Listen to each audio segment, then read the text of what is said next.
What's going down? Welcome back. Excuse me. What's going down? Welcome back to the F.T.S podcast brought to you by F.T.S Network. You feel me? It's your boy Dre back again. As always, we start the podcast the same way. Thank y'all for taking the time out to listen to this. Thank you for taking the time to engage with the podcast in any way. If you linked into the YouTube channel, I appreciate you. There's tons of stuff going down on the YouTube channel. So if you're not, go ahead and do that. There's a link in the description of this show that will actually send you to all of the stuff, the social medias, the everything. So go do that if you haven't. Leave a 5-star review. All that good stuff. You want to be a paid subscriber, it's $4.99. You feel what I'm saying? You get all the old stuff, you get extra new stuff, and you get to be one of my favorite kids who, as you already know, gets McDonald's when the kids don't. You feel what I'm saying? That's what you be signing up for. Yeah, I guess we'll get started with this one. Keys hit me up. He like, so what's up, bro? You just straight YouTube now? Like I abandoned y'all. Like I abandoned the podcast. And that ain't it. It's never that. Y'all know that. I'm just trying to get this balance together, y'all. Really and truthfully, I'm trying to get to a place where I can do all of it. It's a lot. Y'all know. I said this before, one man band. But, I told y'all, this last hurrah was gonna be Disneyland vibes. You feel me? I mean, I'm doing a lot. Interviews all over. Y'all see it's a ton of interviews. Got that last episode I put up, interview with Bailey. The video of that interview is available on YouTube. The video of everything that's on the podcast now is on the YouTube too. So that's the thing. Keys asked me, he like, you just YouTube now. I'm not. You know what I'm saying? It all started with the podcast. It all comes from the podcast. The podcast will always stand. But yes, everything is available on YouTube. And I also got some milestones that we got to hit on YouTube to get this monetization. So if you want to listen to the full episode on YouTube, feel free to do so. You know what I'm saying? Because I need that too. I need them. I need that watch time. So, fuck with your boy. Anchor quit playing me though. And so that's another thing too, Keys. And everybody. The reason why the podcast episodes was a little spotty is because I had a little beef going on, and they were like, "Oh, your ad expired, so we're not running an ad on your episodes no more." So I'm putting out episodes, and I'm not getting paid for these episodes at all. And I'm already not getting paid much anyway. You feel me? It's not like I'm making a ton of money off these episodes. You talking about literally making $3 or $4 a week off this podcast from the actual stream numbers, which is like whatever. I'm not tripping on that. I'm not. But you're not gonna only pay me $2 or $3 and then take my $2 or $3 and think that I'm still putting out episodes. You can eat dicks, bro. Fuck that. I'm not doing that. I refuse. And that's why another reason why the podcast was kind of backed up a little bit, because I was a little beefed out with, what I'm saying, the people that I put this out through and everything until they got my advertisement right. So, whatever. But they got that right. So now my incentive level is back to where it's supposed to be for me to be here on Wax with y'all. Also, just getting things a little bit more balanced and taken care of. I'm getting it all put together. But yeah, so the podcast is still here. We still live. It's still the same, but it'll just also be available on YouTube. The YouTube's got all kinds of stuff on it though. Reaction videos when stuff comes out. And I had to learn that I can't plagiarize myself, if that makes sense. Because piece of me will be like, I don't want to make a reaction video to something if I'm going to talk about it on the podcast. Or I don't want to talk about something on the podcast if I wanted to do a reaction video. Or if I want to make a reel about something, I don't want to do da-da-da. But it's like, it's my shit. Like if I tell a joke about something, I can tell that joke 30 times. It's my joke. You know what I'm saying? Like, so I had to get a little more comfortable with that so that I wasn't trying to hoard material for different platforms for different reasons, where I'm a little more comfortable just coming out here and just doing my thing. And whatever, but it's always going to be, FTS podcast ain't going nowhere. I'm going to keep doing the podcast forever. O'Neal will have her back again this coming up week. Me and her haven't nailed down exactly what day it'll be. But we definitely going to do another episode this week. I don't have no more interviews set up right now. I need to set up some more interviews. So if y'all know somebody, you know what I'm saying, who's really interested and wants to do it, um, you know, holla at me. Let me know. Somebody who done something that a lot of people don't do, or, you know, has like a unique lived experience in some way, or knows something that like people give a fuck about. Whatever. Something that y'all listen to this. Don't send me nobody just because they your friend, but you wouldn't really listen to them talk if they wasn't your friend. You feel what I'm saying? Because I'm gonna be like, what are you here for? What am I asking you about?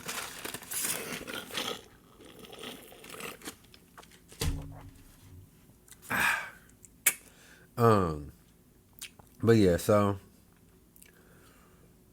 I think that's it. I think that's it with that. The little news, you know what I'm saying? A little catching up and stuff. That's the thing I kind of miss about the podcast. YouTube is so direct. It's just hop on here, blah, I'm Dre, da da da da da. Let's talk about this. And y'all know that's not even how I get down. I get to wandering around my point and shit like that. So I need a little more space to do my thing. And also, the profanity thing is whack. You all know I cuss a lot. And I had this girl, one of the girls I had worked with at one of my jobs. I told her about the podcast or whatever. She's a white girl or whatever. And she's like, man, she was like, I'm not going to lie. The N words are jarring. She's like, it's a lot of them. You know what I'm saying? And that never even occurred to me. It's funny to me. It never occurred to me because I never had thought, right? If you white and you don't live in an area where if you're not around a bunch of black people, basically, or a bunch of super racist white people, you probably don't actually hear niggas spoken too often. You know what I'm saying? Like, it ain't like everybody around you is just Trinidad James. And then I get on my shit and I'm just letting that thing fly like, you know what I'm saying? And it's like, damn, you know what I'm saying? This is a lot. And she's like, she's real. So she wasn't on I think you should say it less. That wasn't her point. That would have fallen on deaf ears. So I'm glad that wasn't her vibe, because I would have been like, no. You know what I'm saying? But I was thinking like, that's wild that it even comes off to you that way. And I think this is kind of important. I am intentionally profane and vulgar in the way that I speak, because my hope is that the intelligence and understanding will shine through anyway, so that people will understand that you can't look at the way something is packaged off top and assume that means something. I feel as though people fall victim to this all the time. Something looks the way they think it should look, and then they just end up being all in on it without actually seeing what substance is there. And then they end up getting tricked in that way because, they thought it, like that Enron shit, right? They able to have this big corporate fucking fraud based around a energy company that's not making any energy. And no one, like, they just looking the part. They just saying the right stuff and looking the right way. And no one is really blowing the whistle on this. We're just accepting this as a real entity that motherfuckers is proud of. You know what I'm saying? Presidents and CEOs doing interviews, and they on fucking the what's the channel with the white dude with the bald cap with the sides, and he be like screaming, talking about the stock market and stuff like that. I can't remember that man's name. Anyway, but they over here just lauding these people. Oh, these are the greatest business minds, whatever, just because they look the part. But substance-wise, wasn't about shit to begin with. Anybody who would have just looked at them a little bit would have been able to see that that's not what was going down. I feel like I'm living on that opposite end where I'm coming how I'm coming. You know what I'm saying? I talk how I talk. I am who I am, whatever. You just got to listen closely, because it's actually some real substance here. You might learn something. You feel what I'm saying? You might get a differing opinion in your own. Or even if it's not a differing opinion, in a lot of cases, you might just get a different layer to an opinion that you already had. Because I don't necessarily think that people are jumping on this podcast and changing their mind about how they felt about stuff. I don't even think people really do that anymore. People don't take in information and reassess their position no more. That's not cool. But I do think that there's a lot of times, and in a lot of cases, the people who I'm talking about are white people. It's black. It's absolutely black people who this applies to, though. But just depending on your frame of reference and how you grow up, even issues that you may support, even things that you may agree with, you still may not have the depth of understanding that you think you have. And that's kind of where I feel like this podcast can provide value for some people who don't identify directly with everything that I'm talking about. If you identify with what I'm talking about, if you look like me, if you, far as I'm concerned, if you black and you listen to my podcast and you don't like it, you ain't woke. I'm Joe Biden. If you don't like the F.T.S. podcast, you ain't black. You feel what I'm saying? But no, for real. It's just, that's why it's like that. That's why I talk the way I talk, because I would talk this way if I wasn't trying to water myself down to make somebody else comfortable in a way. That's how I would talk. Because if I was talking to a white girl, I drop a lot of the niggas. She's not a nigga. You know what I'm saying? I do think it's kind of fun to talk. I like calling white people nigga. Like, I like, hey, my nigga, grab me, da da da da. Because, like, I know a lot of times they be like, oh, my nigga, you know what I'm saying? Like, sometimes they be a little happy. Other times they be like, whoa, I don't even know how to, And then other times it's just like, dang, I wish I could say it, So, sometimes I do like to do it. But just in general, the way that I talk to the homies, we nigga. We Trinidad James. When I talk to white folks, it's probably like 20% of the niggas. Because I'm still saying nigga. If I'm not on the clock, I'm saying, if I'm not forward facing on the clock, you know what I'm saying? Like interacting with guests, not coworkers. If you work with me, if we make the same money, nigga. You know what I'm saying? But just, oh, whatever. But, yeah, it's raw. It's uncut. The podcast is called the Fuck This Shit Podcast. I could have come up with a million names. The reason it's called that is because it's like, fuck this shit. Fuck that. People like, you should wear your clothes a certain way. Fuck that. People like, you should do fuck that. That's where I'm at with all of that. Fuck that. No. What can you do? What are you capable of? You asking me questions and talking to me about shit that doesn't matter. You talking about, we need your beard to be a certain length. Fuck that. Did you ask me if I was, capable of a job? You talking about you can't have dreadlocks here. What? Nigga, did you ask me if I can do this? You know what I'm saying? We need you to have this certain kind of verbiage. Did you ask me, do I know the information? No, fuck that. Fuck all that other shit. So whatever. Anyway, let's take a little break. You know what I'm saying? For the commercials type stuff, whatever, for the ads, I mean. And then we get right into the episode.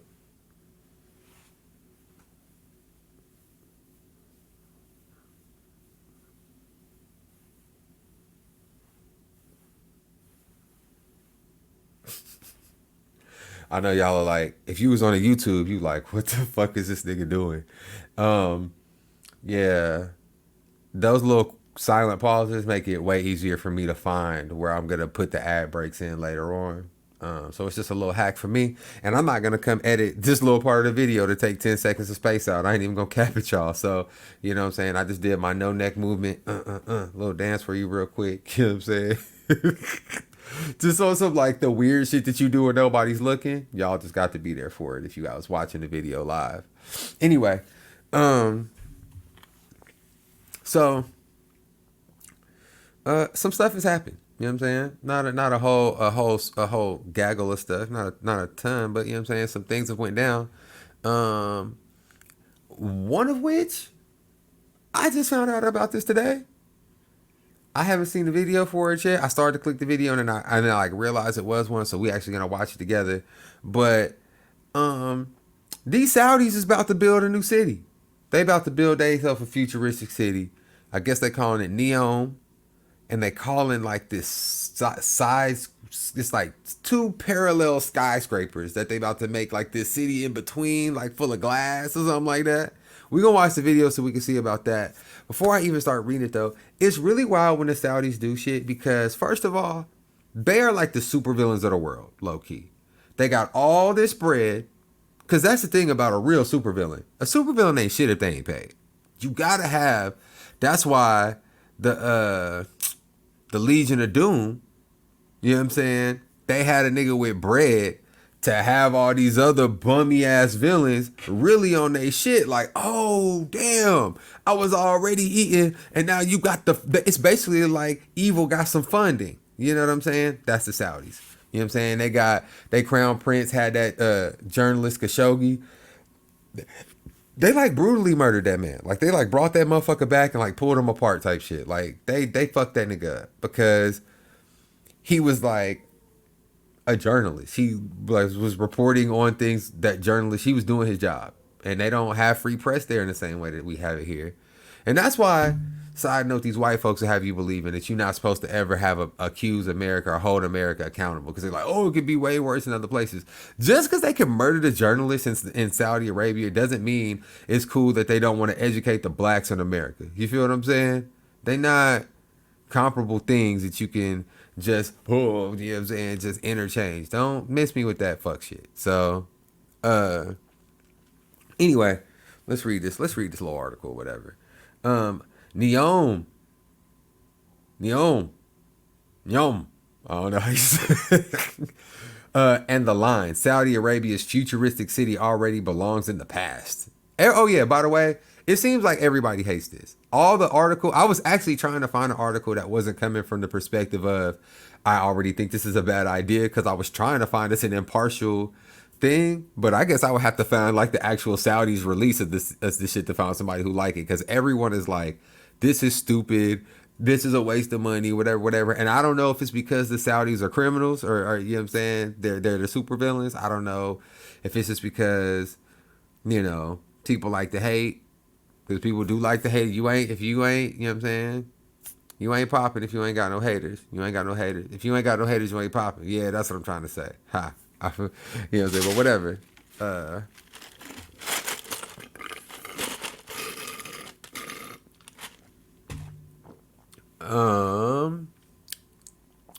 The government of Saudi Arabia unveiled plans last week for the city of Neom. The idea for which was proposed a year and a half ago as part of the project Regia. I don't know how to say this because it's not, it's Saudi. is But as part of the project, Regia is planning a massive megastructure called the Line. It is to be composed of two parallel skyscrapers that stretch for 170 kilometers. You know Americans don't know what the fuck that means. Bro, how far is... Okay, Google. How many miles is 170 kilometers? 170 kilometers is 105.633 miles. What? See? Y'all see, this crazy that I had to do this, because that's what it's like being an American. But fam, two parallel skyscrapers that are going to stretch 105 miles from the Red Sea through the desert towards the mountains. It'll be 200 meters wide.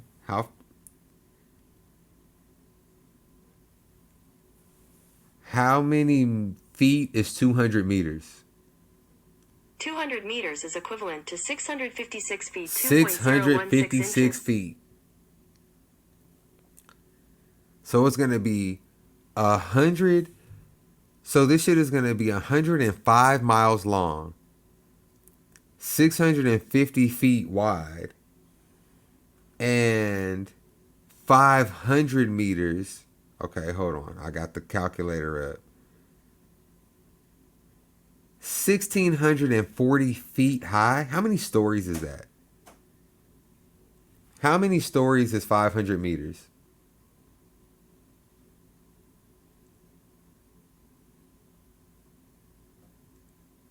Oh man, dog, this is hard. There's like a 7-story building has 8 floors. One floor is, okay, let's say floors are about 12 feet. So 12 divided by, ah, damn, now I forgot. See, it's so many numbers, y'all. It's so many numbers. Okay, wait. We're going to do this one more time because we got to know. 1640. What's 1640 divided by 12? 136 stories. So this thing is about to be 105 miles long and 106 stories tall. 2 parallel skyscrapers. Okay, so that's the American conversion rate.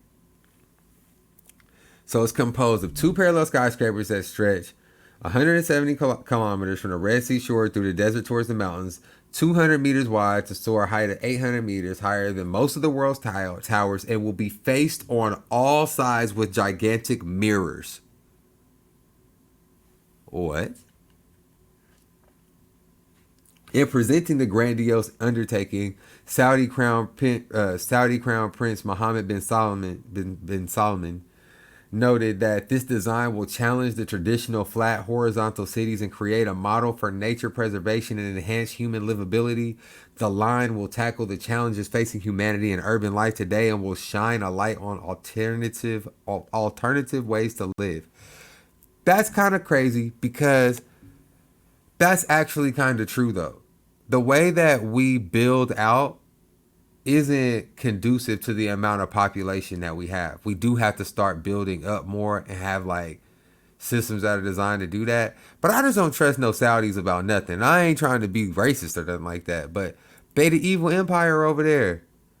They trying to get you on. They got a golf tournament. They got a golf league. They got Dubai is over there. They got everything. They got all of this dope stuff. But it's like all built on the like. But America's really America's just not as open with our dirty deeds, misdeeds.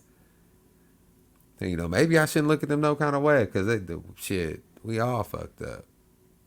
Let's watch this video though. Sorry, y'all. This video is like 2 minutes long, and I haven't seen it, so we gotta watch the whole thing. So y'all are on the audio podcast. It's talking through the whole thing. It won't be silence. You just won't be able to see what's going on. For too long, humanity has existed within dysfunctional and polluted cities that ignore nature. Now, a revolution in civilization is taking place. Imagine a traditional city and consolidating its footprint, designing to protect and enhance nature. The line will be home to 9 million residents and will be built with a footprint of just 34 square kilometers. And we are designing it to provide a healthier, more sustainable quality of life. The line's communities are organized in 3 dimensions. Residents have access to all their daily needs within 5-minute walk neighborhoods. And the line's infrastructure makes it possible to travel end to end in 20 minutes with no need for cars, resulting in 0 carbon emissions. By leveraging AI technology, services are autonomous, saving you time and effort. Designed by world-leading architects, the line is 500 meters tall, 200 meters wide, 170 kilometers. Wait, they just did a little graphic on here. It's 500 meters tall. The Empire State Building is 450 meters tall. The Eiffel Tower is 330. So it's basically 50 meters taller than the Empire State Building from end to end. Crazy. 200 meters wide, 170 kilometers long, and housed within an elegant mirror glass facade. Intelligent solutions create efficiency and year-round temperate microclimate with natural ventilation. Energy and water supplies are 100% renewable. The line is designed as a series of unique communities, offering a wealth of amenities, providing equitable views and immediate access to the surrounding nature. with 40% of the world accessible within 6 hours, at the heart of the globe's key trade routes, a place for commerce and communities to thrive like nothing on Earth seen before. The Line, the city that delivers new wonders for the world. All right. I don't know what these niggas is hating on. That shit look player. I ain't even gonna count. Boy. Y'all that wouldn't look, y'all who ain't if you watching if you just on the audio of this, if you on what you call it, if you on Spotify, Apple Podcasts, whatever, Google this. Google that city and watch the little TikTok, look it up on Twitter, go check this out on YouTube, whatever. You gotta see the video. That looked dope. I ain't even gonna lie. Except for the fact that it looked like somebody could push it over if they huff and puff. And also all them glasses. I'm like, all I see is it falling down and everybody in that motherfucker just dies by 1,000 cuts. You feel what I'm saying? Or like if somebody want to terrorize that thing, I feel like, unless the mirror glass facade is made out of something, that's not glass. Which I assume, right, it wouldn't be something easy to break. But if it did shatter, I'm thinking of, anyway, 9 million people just getting just pieces of glass falling from the 500 meters down on people on the ground, cutting them in half. But y'all, in that little video, they had little flying cars, it looked like, and stuff in there. And they were saying zero waste, zero emissions, zero all of this with 9 million people. Okay. Now, they are the evil empire. But we gotta be honest. If you could find a way to have 9 million people housed somewhere in a 100% carbon neutral environment, you would have like pretty much solved the modern crisis of climate change without having to do much. Like, I mean, not completely solved it, but you solved all of the human element of it. Now you just have to chill out on the, pump and hold the industry part. You know what I'm saying? But finding a way for 9 million people to live, it's gotta be. All right, let's see. Hold on. Let's read the rest of this, because I want to see why people don't like this idea, because now I'm like, it seemed like the only reason you don't like it is because the people behind it, which I understand, but whatever. Besides residential areas slated to house 9 million people, the line will contain shopping and leisure sites, schools, and parks. The press releases touted various other features: the predominantly horizontal design of homes and shops, the transportation system that will connect both ends of the city, the fact that it will run on renewable and sustainable sources of energy. The line is the central feature of a huge NEOM plan for Saudi Arabia that includes agricultural and industrial areas, tourist attractions, and an airport. We cannot ignore the livability and environmental crises facing the world's cities, the Crown Prince declared. NEOM is at the forefront of delivering new and imaginative solutions to address these issues. NEOM is leading a team of the brightest minds in architecture, engineering, and construction to make the idea of building upward a reality. By the way, NEOM combines the Greek word neos, or new, with the Arabic word mustakbal, or future. I guess it means new future. The Saudis may think that this is a wholly original project, but in terms of form, at least, its architectural its architectural imaginary is rather shop-worn. Indeed, back in 1965, American architects Michael Graves and Peter Eisman designed the linear city. Their vision included the creation of a continuous linear urban block along the East Coast from Boston to Washington, primarily focused particularly on a 35-kilometer, 22-mile stretch in New Jersey. Their plans called for a megastructure composed of 2 mammoth strip-like edifices, one for industry and the other for housing, shops, and offices. Now they just hating on them like they didn't even come up with it first. The new Saudi project also calls to mind the design for the floating pool from the 1970s, which appeared in architect Rem Koolhaas's book Delirious New York, resembling an elongated and endless, pointless Manhattan block. Perhaps the most significant inspiration for the new project came from the Italian Super Studio Collective, which at a 1972 exhibition, blah, blah, blah, blah. I don't think we care about any of this. The Crown Prince's presentation may have impressed certain people, but it was also eliciting horrified reactions from researchers who have witnessed other visions of this sort throughout the 20th century. For example, in his doctoral dissertation, blah, blah, blah, architect serves the coordinator, blah, blah, blah, research how fears and blah, blah, blah. Architects during those years created extreme images of future society, blah, blah, blah. Projects were never, blah, blah, blah. He's just like, other people wanted to do this, but it didn't happen. But they're also like, okay, I don't know. I'm not going to cap like I know nothing about this. But y'all are talking about stuff that people tried to do 50 years plus ago. They're like, people tried to do this 50 plus years ago. But it's like, bro, 50 plus years ago, niggas didn't even have the internet. What are you talking about? Like, this is a whole nother world. Like, the level of technology and things that we can do in 2022 versus what was able to be done when these people were trying to do this. And the money that the Saudis have to put behind this. It's just different level, bro. But whatever. Let's keep going. In the work, he cites 1969 underground city beneath Manhattan. Yeah, it came up for designs. Blah, blah, blah, blah, blah. Thick walls. It also mentions a number of designs, rather unconditional architects in the 80s.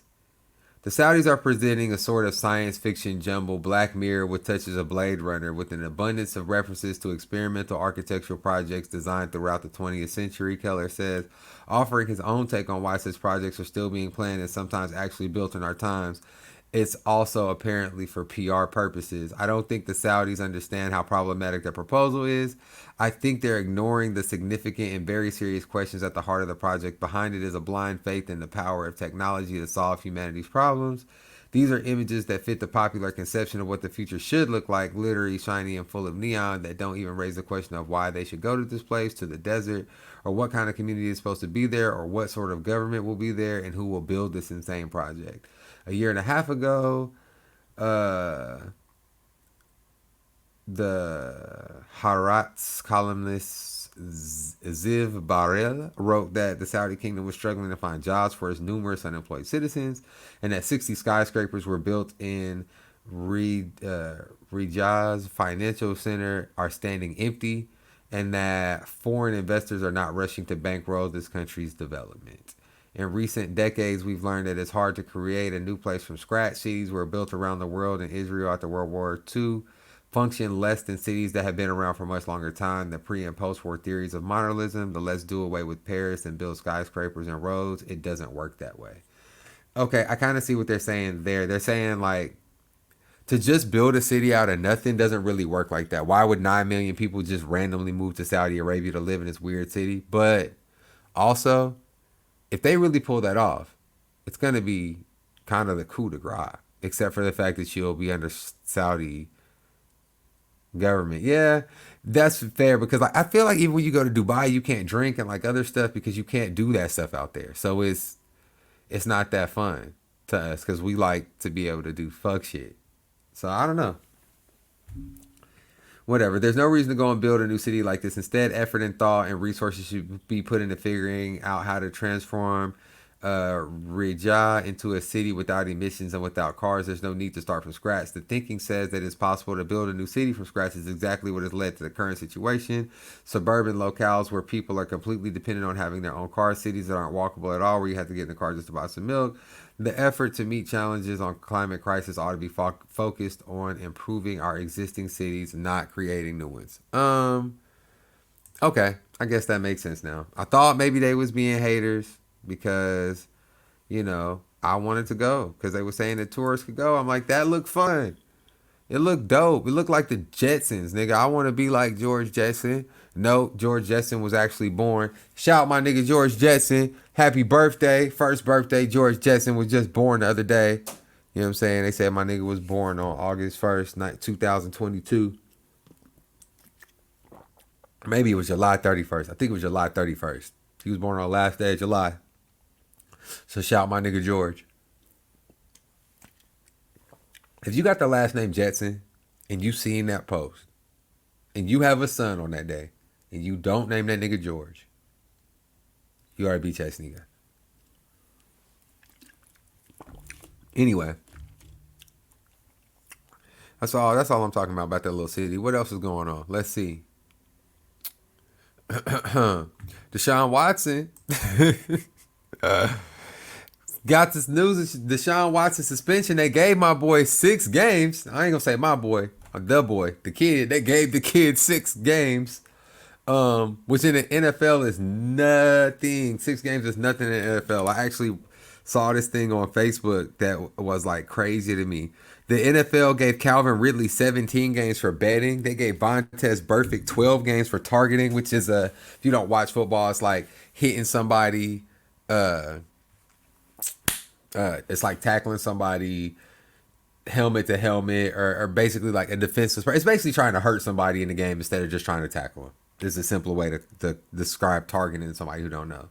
DeAndre Hopkins, D-Hop, one of the top receivers in the league. They were suspended him for 6 games for PEDs. Martavius Bryant, indefinitely for weed. Josh Gordon, 25 plus games for weed. Josh Gordon, I don't know Martavius Bryant's thing, but Josh Gordon, his isn't just, it is weed, but it's like, you pissed hot, like, Josh Gordon is pissed hot for the NFL like 8-9 times. It's like, it's ridiculous how many times Josh Gordon is pissed hot. I don't think they should be testing for weed. Obviously, I low-key think it's racist places that test for weed, because other drugs that other cultures are more accepted for doing come out of your system a lot faster. So it's a lot easier to get clean for a drug test, and weed stays in your system for 30 days, and I don't even think weed's a real drug. So, whatever. But anyway, Darren Waller, 16 games for substance abuse. And then you got Deshaun Watson, 6 games for 25 sexual violence or sexual misconduct allegations. 6 games. That's not anything. I'm not going to say it is or isn't enough. I'm not here to even make that call. I'll say that it's tough. I'm about to read the article in a second. It's tough on my part to say what the NFL should do, because I don't know that I would want to be in a world where I could legally not be guilty of something that my job could decide that I was guilty of. You see what I'm saying? Even though I'm pretty confident that he did it. He definitely did it, right? But I just don't know how much I agree with the NFL being the people who hold the keys to decide exactly what happens to him because of that. Single-handedly. I don't know. Anyway, Deshaun Watson's suspension evokes more questions than it does answers. Yeah,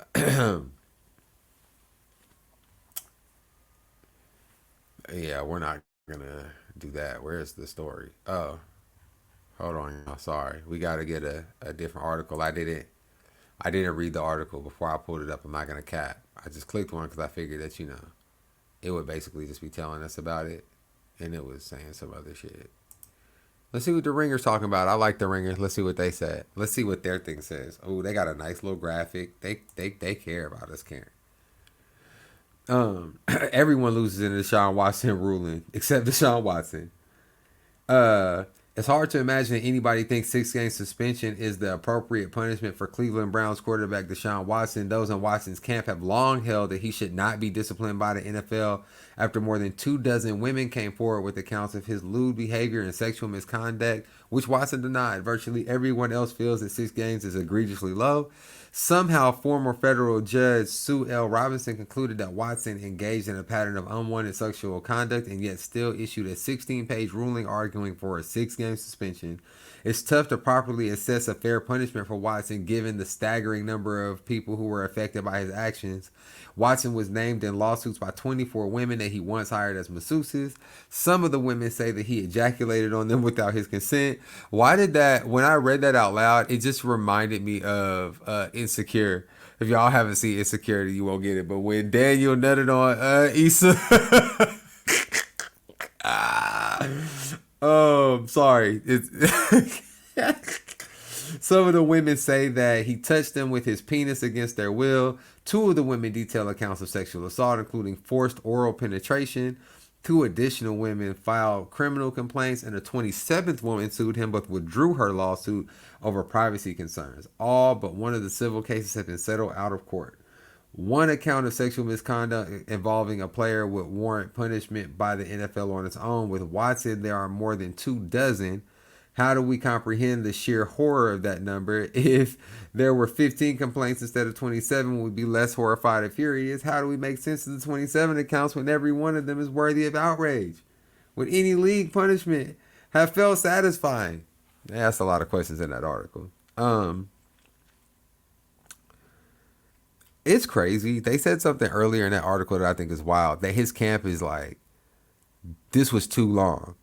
Shut the fuck up. The nigga on your squad just got, bro.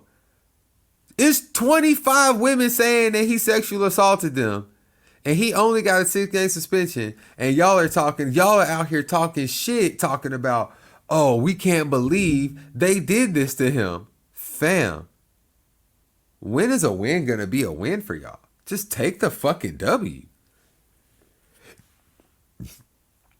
The U.S. criminal justice system struggles to hand out appropriate punishments, and assigning appropriate punishments is what the criminal justice system is designed to do. The NFL is a sports league, more equipped to adjudicate football misdeeds than actual ones, and it's not particularly good at that either. Many fans spend Sundays mad at the refs. For years, the NFL and Commissioner Roger Goodell deferred to law enforcement to inform decision-making about player punishment. That system failed in 2014 when Goodell suspended the then Baltimore Ravens running back Ray Rice a mere 2 games for punching his then fiancée and knocking her unconscious. Goodell said later he didn't get the decision right, and the NFL overhauled its personal conduct policy and disciplinary process as a result, with the league gaining even more power to investigate and punish players independent of what happened in court. Yeah, I forgot about that. I forgot that Ray Rice only got 2 games and that he definitely knocked her the fuck out. That was wild. That was a wild time. Ray Rice is low-key lucky that he didn't do that 5 years later, because he did that right before shit got real crucial and motherfuckers was really, because it was hard for him to get a job, but Ray Rice ended up playing football again after that. He was just on the tail end of his career. If Ray Rice would have done that 2-3 years earlier when he was Super Bowl Ray Rice, it probably would have went away faster. But it's a lot of NFL players. Joe Mixon knocked that white girl out. It's NFL players got a little bit of history of violence, or at least they've been getting caught doing it. I think I read somewhere that proportionate to like the general society, NFL players aren't more violent than anyone else, which I would actually believe. They're just famous. But anyway, in 2020 collective bargaining agreement, the NFL and NFL Players Association agreed to appoint a third-party adjudicator. In Watson's case, Robinson, who would hold hearings, review evidence, and issue a ruling. This system, in theory, would add an air of impartiality and legitimacy to the proceedings. The CBA gives Goodell the authority to hear and rule on appeals. The NFL has until Thursday to file an appeal. In practice, however, this system failed its first test. The NFL interviewed a dozen of the women who brought lawsuits against Watson and presented evidence from 4 of them to Robinson, which limited the overall scope of what Robinson was able to consider. Still, she found that Watson had engaged in sexual assault, which the NFL defined as touching his penis to the women without their consent and caused genuine danger to the safety and well-being of multiple women. Robinson wrote that. Oh, excuse me, y'all. Been at work all day. I'm tired. Robinson wrote that Watson acted with a reckless disregard for the consequences of his action. Nonetheless, she concluded that Watson should be suspended for only 6 games. Why? That isn't, whatever. I'm just going to keep reading for a second. Robinson based her decision primarily on league precedent. Her report notes that the league's most common punishment for gendered violence and sexual acts is 6 games, and that she is bound by standards of fairness and consistency and must give a punishment in line with past punishments. Perhaps the most telling passage is below. The NFL may be a forward-facing organization, but it is not necessarily a forward-looking one. Just as the NFL responded to violent conduct after a public outcry, so it seems the NFL is responding to yet another public outcry about Mr. Watson's conduct. At least in the former situation, the policy was changed and applied proactively. Here, the NFL is attempting to impose a more dramatic shift in its culture without the benefit of fair notice to and consistency of consequence for those in the NFL subject to the policy. So basically, what she's saying is, because in the past, and this is wild, y'all really gotta pay attention to this. What she's saying is, because in the past, when people have done this, all you've given them is a 6-game suspension.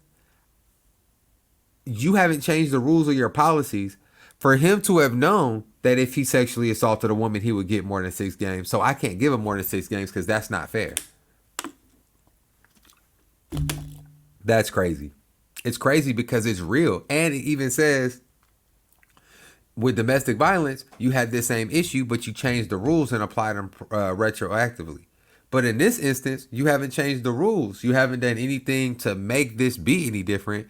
So if all you're telling me is that he committed sexual violence against a woman, what y'all said is that's a 6-game suspension. And my job is to determine of your punishment rule policies what applies. This is not like a court of law. It's a adjudication. It's different. So, or a mediation. So, yeah. It's wild that that's the precedent that she held, because I always feel like judges have a little more power to decide what precedent they want to, because I just feel like, okay, maybe you say 6 games per, or 6, or maybe that's not what they did before, but I mean, all of these different, it really does kind of, if I'm one of the women, I got to think, damn, these motherfuckers don't care at all, which obviously they didn't, but it's just, America never fails to say fuck these women, bro. In a stunning document, Robinson plainly acknowledges that Watson likely committed sexual harassment and assault, forever altering the lives of dozens of women.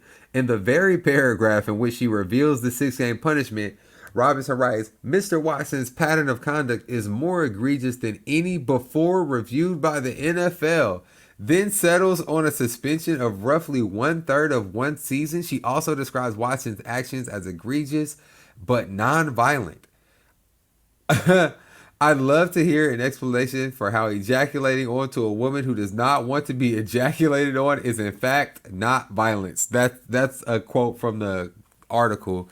And yeah, I'll agree with that. I feel like, y'all remember that Dave Chappelle skit from For What It's Worth, where he's talking about the homeless man jerking off on a bus, nutting on people? That sounded like violence to you, right? You thinking like, man, if a homeless man walked up to me and just nutted on me, it would be some violence. I know that for damn sure, right? So Deshaun Watson's like, I'm gonna hire you for a massage, but when you not looking, I'm about to just nut on you a little bit. Nigga, the fuck? And then it's like more than that. So, and also she's saying this is more egregious than anything ever reviewed by the NFL. I've never seen any historical case that the NFL has reviewed where it's been this bad. It's basically what she's saying. Also, 6 games. This is so weird to me. It's weirder to me than anything. I'm not even gonna lie. Because she's independent. Like, she doesn't even gain anything from this. The ruling fails to grapple with the serial nature of Watson's actions. First and foremost, which I have told y'all before, I have made my case on Deshaun Watson. At a point, it is compulsive, and it's something that he can't not do. He needs that part of it to get off. You feel what I'm saying? If a motherfucker need to put a finger in his nose and a finger in his ass to nut, and you trying to tell him don't put your finger in your nose no more, they gonna be like, well, I can't nut then. That's Deshaun Watson. You like, my nigga, just hire a prostitute and tell her to pretend to be your masseuse. And he's like, nah, if she really know, then like that, take it away from me. Because he's compulsive and he has a problem. And the nigga needs help.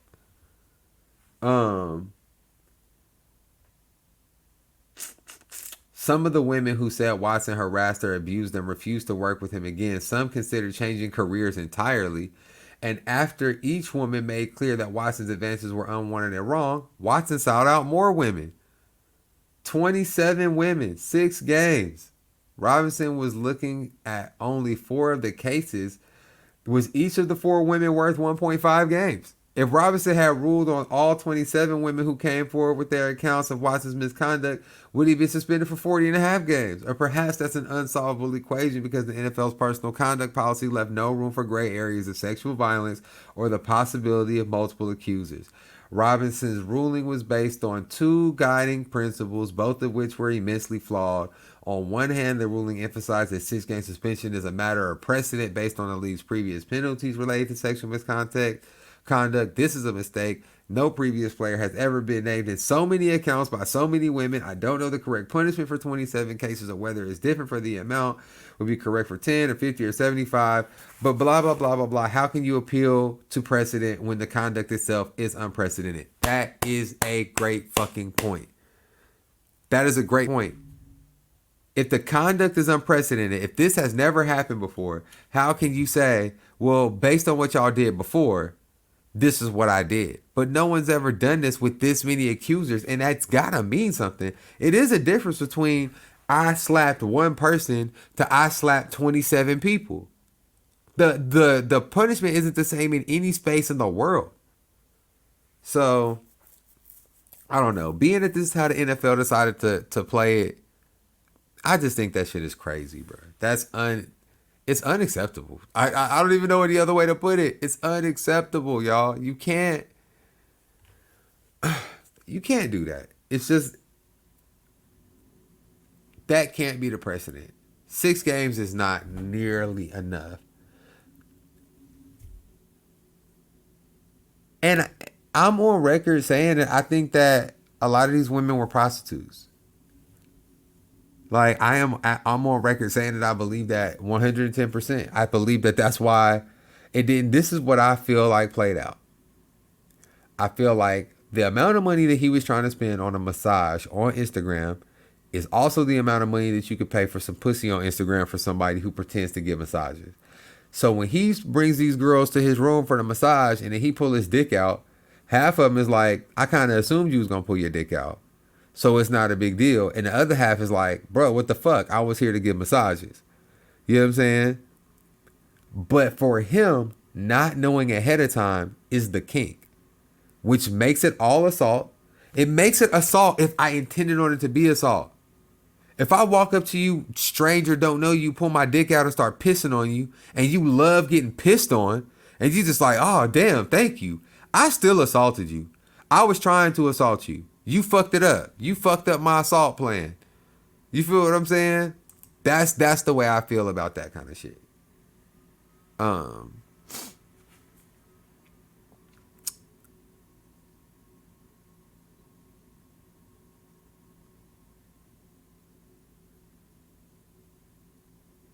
I wasn't frozen, y'all. That's gonna be an ad. Anyway, for the Deshaun Watson, that's all I got on Deshaun Watson, y'all. It's nothing else to even say about that situation. It's crazy. But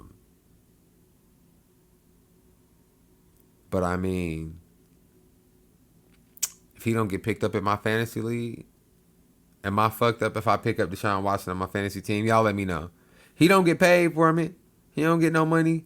But I just get money if his stats is good. And I'm going to be able to get him late and easy because he going to be suspended them 6 games. And he ain't played in a year and a half. Motherfuckers don't even know how good he going to be when he come back. He might not even be that good. So y'all just let me know if I should get him or not. Anyway, last thing we doing today, y'all, Will Smith. Will Smith finally apologized to Chris Rock. There's a lot of feelings about the apology that people feel one way or another. Personally, I've already done a reaction video on the YouTube to this, but we'll do it real quick here too.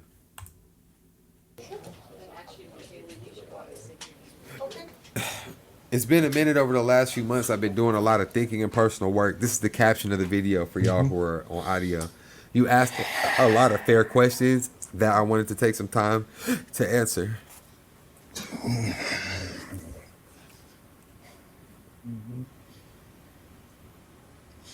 Why didn't you apologize to Chris in your acceptance speech?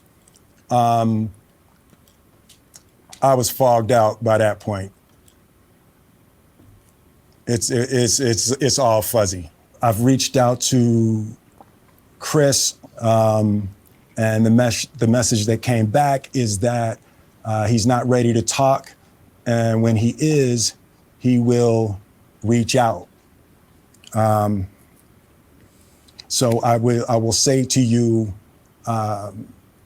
Chris, I apologize to you. My behavior was unacceptable, and I'm here whenever you're ready to talk. I want to apologize to Chris's mother. I saw an interview that Chris's mother did, and that was one of the things about that moment. I just didn't realize, and I wasn't thinking, but how many people got hurt in that moment. So I want to apologize to Chris's mother. I want to apologize to Chris's family, specifically Tony Rock. We had a great relationship. Tony Rock was my man. And this is probably irreparable.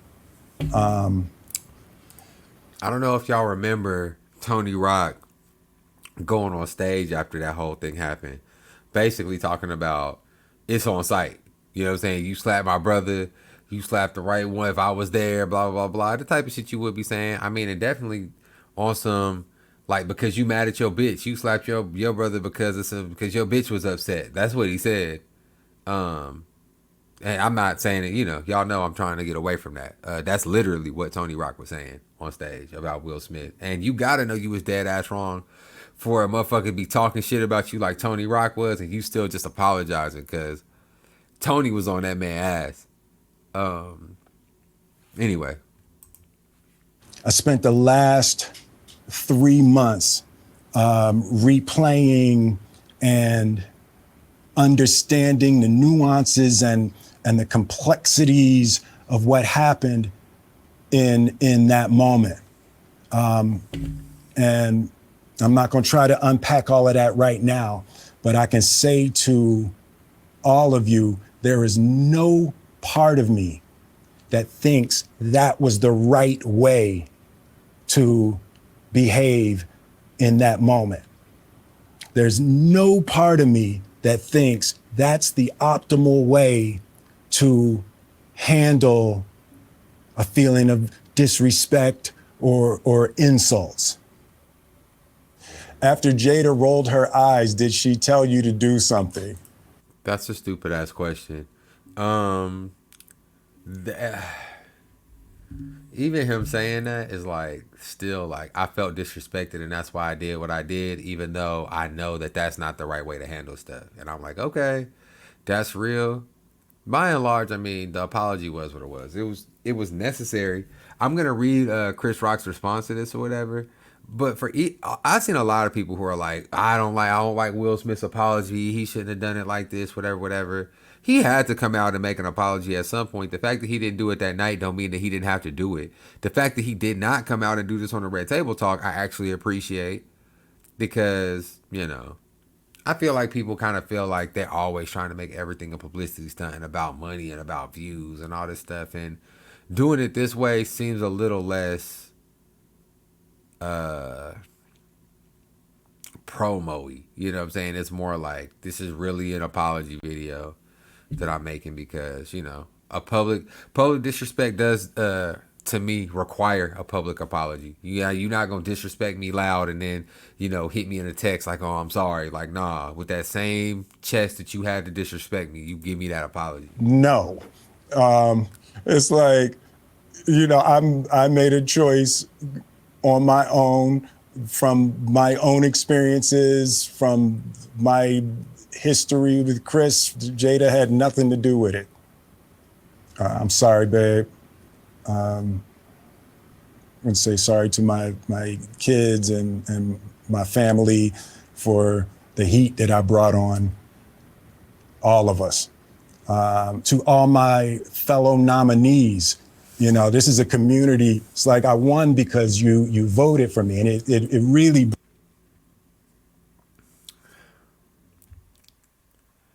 The Jada thing is stupid to me that people even are trying to make this on her. Um, yeah, I don't even like Jada, and she ain't make Will do that. Will did that. Like that's something that he did. Um, yeah. Breaks my heart to have stolen and tarnished your moment. I can still see Questlove's eyes. You know, it happened on Questlove's award, and you know, it's like I'm sorry really isn't sufficient. What would you say to the people who looked up to you before the slap, or people who expressed that you let them down? So there's two things. One, Before I go into this, because I actually remember kind of where this goes, I'm gonna let it play out the rest of the way after this. Um, it does suck for the other people who are involved because that is a huge moment in your life, and for if you wanna Oscar that night, if your name ain't Will Smith, don't nobody know you won that night. And even if you tell them you want an Oscar, they'd be like, "What year?" You tell them, they'd be like, "What year was that?" You'd be like, "The year Will Smith slapped Chris Rock." They'd be like, "Oh shit, that was crazy. Was you backstage?" And they don't even want to hear about your Oscar experience. They want to know, like, did you feel the wind come off that nigga hand? Did you think it was? one, disappointing people is my central trauma. I hate when I let people down. So it hurts. It hurts me psychologically and emotionally to know I didn't live up to people's image and impression of me. And the work I'm trying to do is I am deeply remorseful, and I'm trying to be remorseful without being ashamed of myself, right? I'm human, and I made a mistake, and I'm trying not to think of myself as a piece of shit. So I would say to those people, I know it was confusing. I know it was shocking. But I promise you, I am deeply devoted and committed to putting light and love and joy into the world. And, you know, if you hang on, I promise we'll be able to be friends again.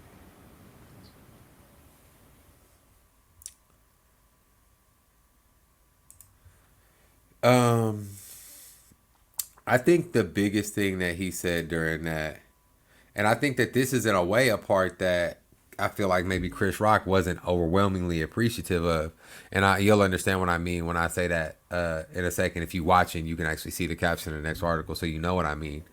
But there is something to be said, whether you agree with Will Smith saying it here or not. There is something to be said about when you make a mistake in life, understanding that you can be remorseful from it without having to feel shame. I said this in my reaction video for this apology. Shame is like the most unproductive human emotion to me. It's completely useless to us. It doesn't do anything for you. It's not accountability. It's not like you said. It's not remorse. It's not. It's shame. Is just it makes you shrink and it makes you do things and lash out at other people to protect yourself from having to have this thing that you did or this thing about you known because like you feel so negatively about it, right? So I do really appreciate him saying that just so that people can kind of understand that concept of, you know, feeling remorse without feeling shame and how important that is. But I can also understand how if I'm Chris Rock, I don't give a fuck about that. Like you slapped the shit out of me on the Oscar stage. So, you know, I'm never gonna be. It's never gonna be sweet. And Will did say something during that apology that stood out because he was like, it didn't have anything to do with Jada. It was about my history with Chris and this and this and this and this, whatever, whatever. So it's like they clearly don't necessarily like each other. It is something else there. He said it. That's not a conjecture on my part. That's just me listening. Chris Rock speaks out after Will Smith's apology video. Everybody is trying to be a fucking victim. Chris Rock's reaction to Will Smith's emotional video apology for that Oscar slap, a shrug and a new nickname for the King Richard star, Suge Smith. Rock took the stage for a show at the Fox Theater in Atlanta, Georgia, just hours after Smith released a video where, according to people, he didn't address the apology but told the crowd, everybody's trying to be a fucking victim. If everybody claims to be a victim, then nobody will hear the real victims. Even me getting smacked by Suge Smith, I went to work the next day. I got kids, he said, referencing the jail Death Row Records co-founder Suge Knight. Anyone who says words hurt has never been punched in the face, Rock quipped during the show, which is part of his Ego Death World tour. In his video, in which Smith called his behavior on Oscar night unacceptable, he also told Rock, I'm here whenever you're ready to talk. Smith added he'd been told by Rock was not ready to talk and would reach out when he was. For his actions, Smith did not give back his Best Actor statuette he won that same night, but he was banned by the Academy for 10 years and he resigned as the Academy member before the board handed down his punishment. So, yeah, I feel that. If I'm Chris Rock, everybody's trying to make this about them in some kind of way. Everybody, like he said, everybody wants to be a victim and all this other stuff. And if I'm Chris Rock, I'm kind of thinking like, I'm the one who got slapped and I'm not trying to be a victim about it, but watching y'all try and be sad about something that happened to me is kind of annoying. But again, if you Will Smith, that's crazy how life is like that to me. I don't really think anyone's wrong in here in this situation. And beyond the actual slap. Obviously, Will was bugging. But at this point in it, Will's gotta apologize. Chris Rock don't have to accept apology. It's no, both of those things have to happen to me though. And there is only a certain amount of bad Will Smith should feel about this. That nigga shouldn't die and just crawl. That's what people want you to do. People want you to make a mistake and then they want you to feel so much shame about the mistake that you made that you just crawl up in a ball and die because of the shame that they have about something that they've done or something that they didn't do or some other bullshit. But I'm not, I'll tell y'all off top, that'll never be me. If y'all waiting on that to be Dre, you wait forever. If I make a mistake, you know what you gonna get from me? An apology, and I'm moving the fuck on. That's it.